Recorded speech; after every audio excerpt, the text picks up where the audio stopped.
Hey everyone, and welcome back. We have anchored ourselves in the practical virtues of Aristotle. But what if the ground beneath our anchor wasn't real? What if you couldn't trust the very reality you're standing on? Today, we are diving into the radical skepticism of Rene Descartes and his method of Cartesian doubt. Imagine this, you're telling a story, a vivid memory of something that happened last week. What you ate, who you saw, the exact conversation. Then, someone you trust, or perhaps even a photograph, proves you completely wrong. Your memory is a lie. That sudden, dizzying sensation of not trusting your own memory, that feeling that the foundation of your personal reality is shaky, that is the starting point of Descartes' philosophy. He asked, what if I could be wrong about everything? He didn't want to live the unexamined life, but he needed a certain foundation to build his knowledge upon. To find it, he decided he had to doubt everything that could possibly be doubted. Cartesian doubt is not just casual skepticism, it's a method. Descartes didn't set out to be a pessimist. He wanted to be an architect of absolute certainty. He believed that if he could doubt a belief, no matter how small the chance, he had to discard it. Just like throwing out a rotten apple from a barrel. He targeted the sources of all his knowledge. First, the senses. Descartes noted that our senses often deceive us. A stick looks bent in water, we mishear conversations, we misremember colors. If the senses have betrayed you once, how can you trust them ever? You can't. Therefore, all knowledge derived from the senses must be provisionally rejected. The second one is the dream argument. This is the chilling realization. How do you know you are not dreaming right now? You have vivid dreams that feel completely real until you wake up. If there is no reliable way to distinguish the waking world from the dreaming world, then the entire reality constructed by your senses, the screen you're watching, the chair you're sitting in, must be also doubted.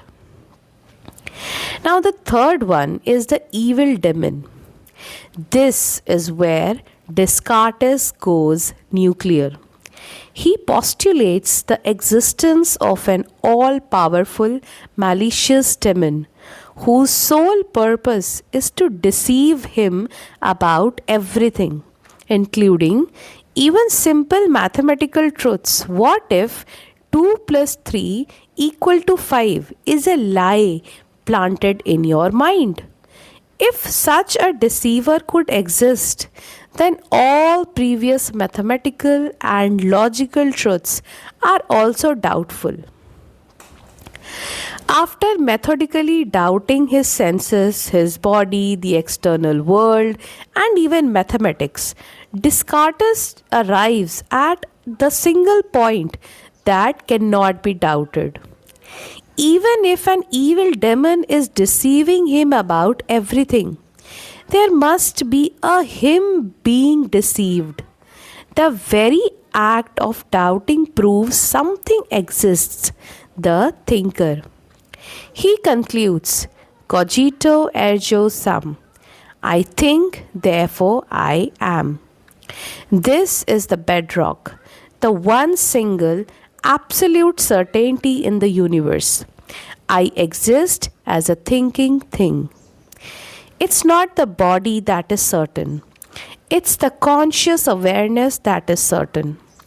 For this one small, perfect piece of certainty, Descartes begins the painstaking process of rebuilding his entire system of knowledge. We don't need to believe in an evil demon to use this incredible philosophical tool. Cartesian doubt is a defense against the modern world's constant barrage of information and misinformation. Think about it in modern terms. The census.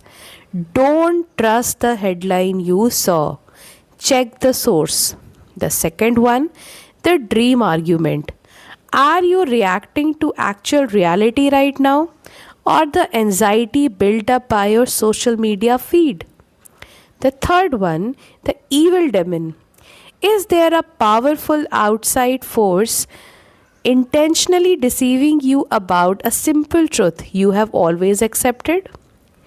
Cartesian doubt, when used methodically, transforms from a skeptical exercise into an intellectual immune system. It demands that you earn your beliefs through reason rather than accepting them through complacency. The biggest danger is not being wrong, it's being wrong and thinking you are certain. Descartes showed us that the courage to build a truly solid foundation of knowledge begins with the courage to question everything. It begins with that dizzying sensation of realizing that perhaps you can't even trust your own memory of what happened last week. But in that doubt, we find our one true certainty, the power of our own conscious, reasoning mind. After this, what is the one thing you can confidently say you know for certain? Let me know in the comments below. Like and subscribe to keep building your own unshakable foundation of knowledge. I'll see you in the next video.